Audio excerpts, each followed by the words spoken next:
Hey, Shalom Akim. First and foremost, call Allah Yahweh, Shem Yahushua, Bahashem Rakakwadash. Of course, double honors go out to the apostles and elders of Great Millstone, who, through the Holy Spirit, continue to teach us His truth. All right, this is Nam of the DC camp, and yeah, here you have it. This is wow, like a week ago. But is this another sign of the new norm? Hmm. Anyway, it says Illinois steakhouse rolls out $100 minimum, and people are upset. Now, you look at that, and your mind may think, okay, well, you got a party, several of you. No, that's not what it's talking about. Continuing on, it says talk about bad moves because this might be one of the worst. Take my quote unquote take with a grain of salt, though. I've never owned a restaurant, and I'm sure if I did, it probably wouldn't make it very long. And it says obviously restaurants everywhere were impacted by you know what, the bug. All right, and it says, and while we're still coming out of it, instituting a $100 per person food and beverage minimum policy isn't going to help you get back to quote unquote normal. Let me repeat that. $100 per person food and beverage minimum.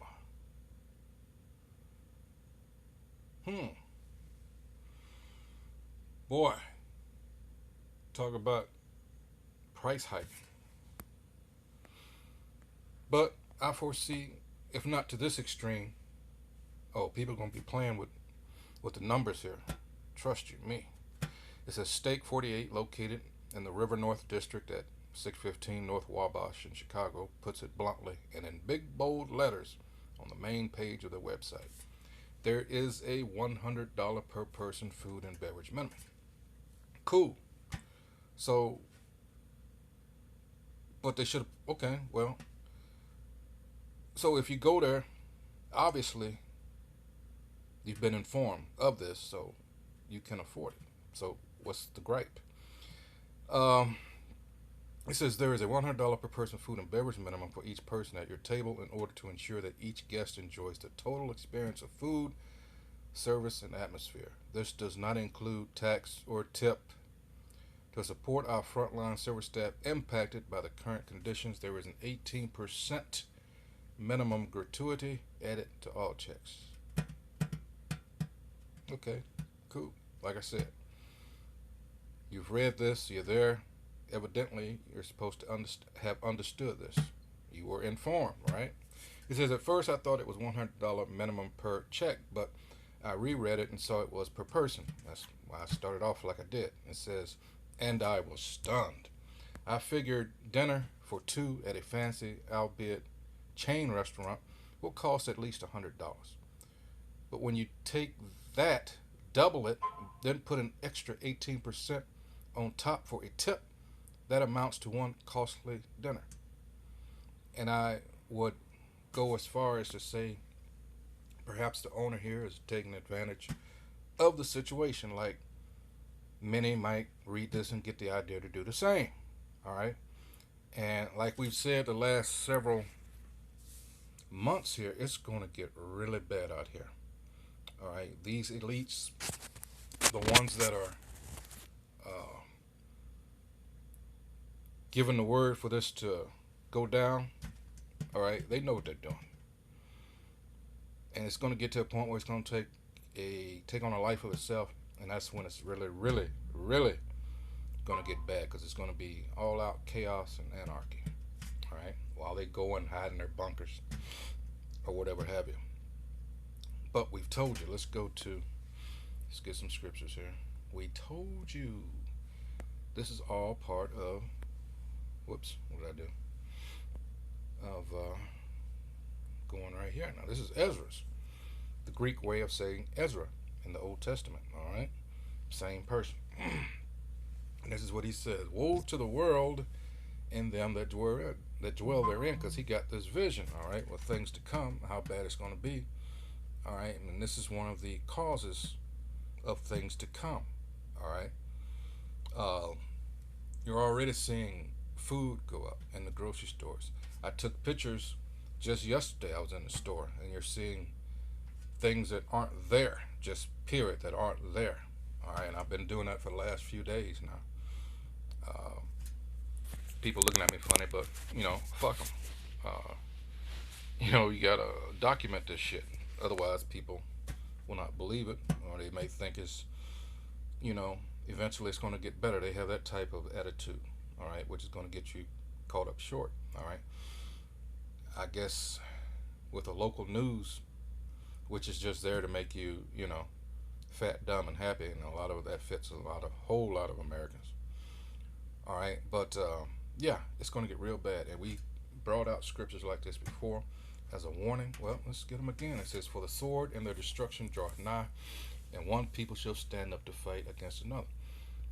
Food used as a weapon is a motherfucker. You got to eat. Can't get around that. All right. We can go and say, well, you can go without food for longer than you can go without water. Cool. That's true. All right. But we're talking about psychology here. All right. You're telling people they can't go someplace because they have to have a proof of them getting a stupid ass fucking, you know, jibber jab juice. And the people early on, yeah, they caved into fear and all that. And hey, you got some, believe it or not, that are still, you know, have bought into it. Not thinking that, well, if all these people are dying, let me go to the hospital and see. Clearly, you don't see all this activity there. You don't see all the funerals. All right. And they can't lie and say about, using crematoriums because you would smell all that, trust me. All right. And it would take a long time because all you have to do is take, the same fact, all right, that kills that Holocaust lie. All right. The body is made up of a percentage of what? Water. You can't burn it like that. All right. It takes time.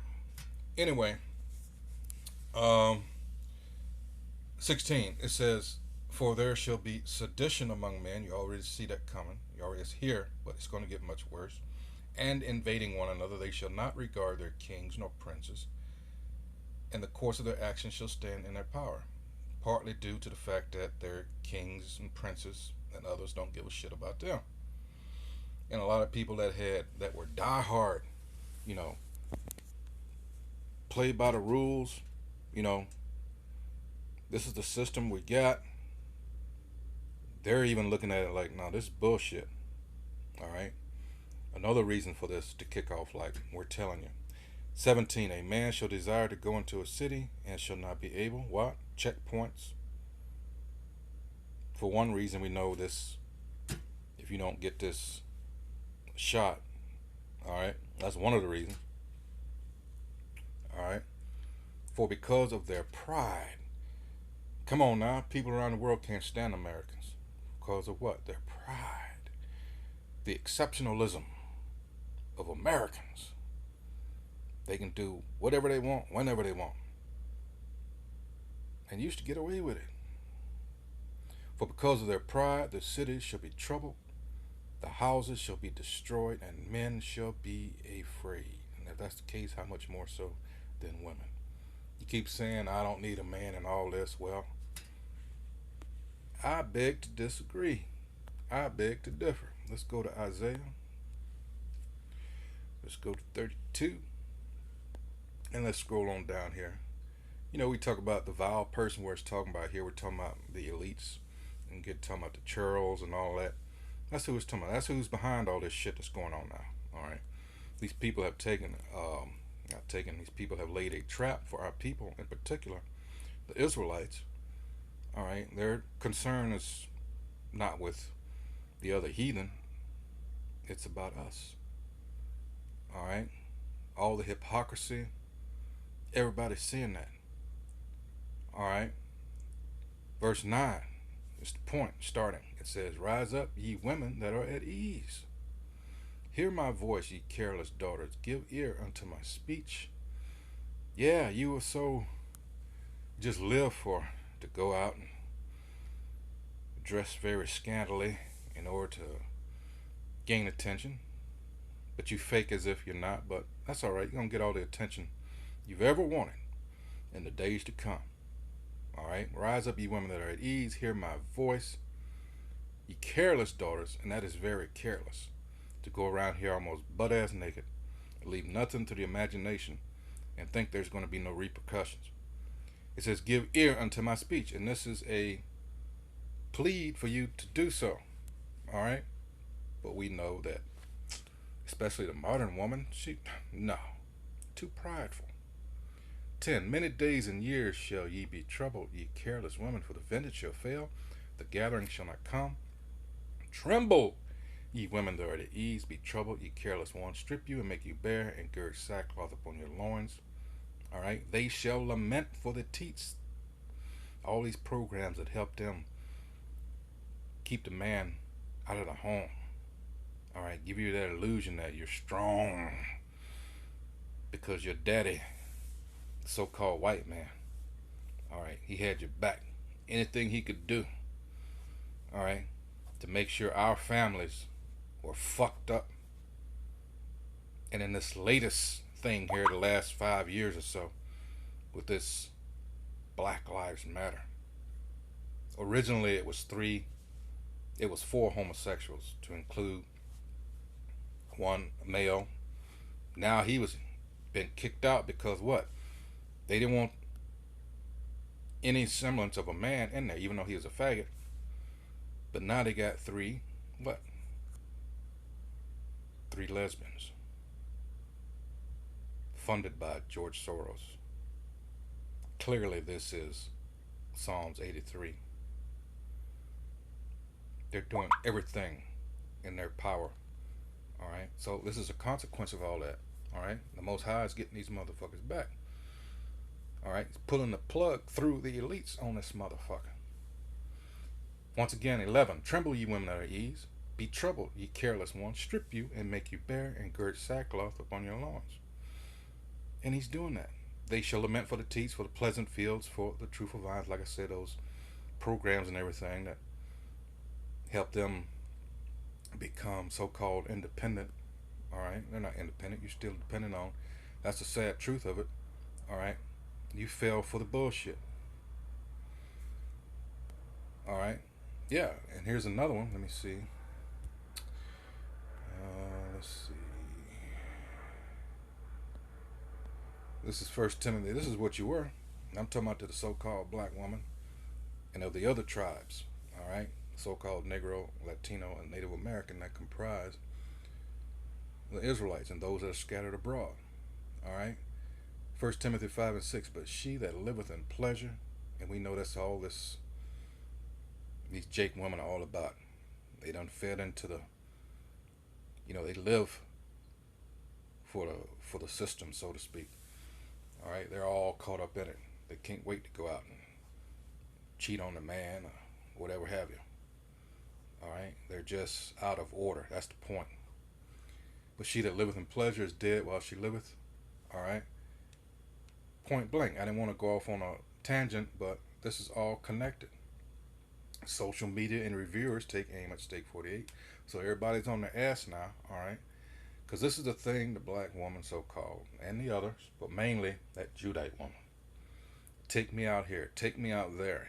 Spend all this money. All right. Prove you don't love me and all this shit. They'll learn how to cook. And even with that, time is short. All right, it says Lisa B. Yelp says, I have visited this restaurant on a few occasions and I enjoyed myself. The fact that they have put a mandatory $100 spending limit requirement is really tacky. Pinkland T piles on mentioning the stuck-up ass attitudes for mediocre service. Then the $100 minimum per person and dress code are meant to drive away certain people. Exactly. That's another thing.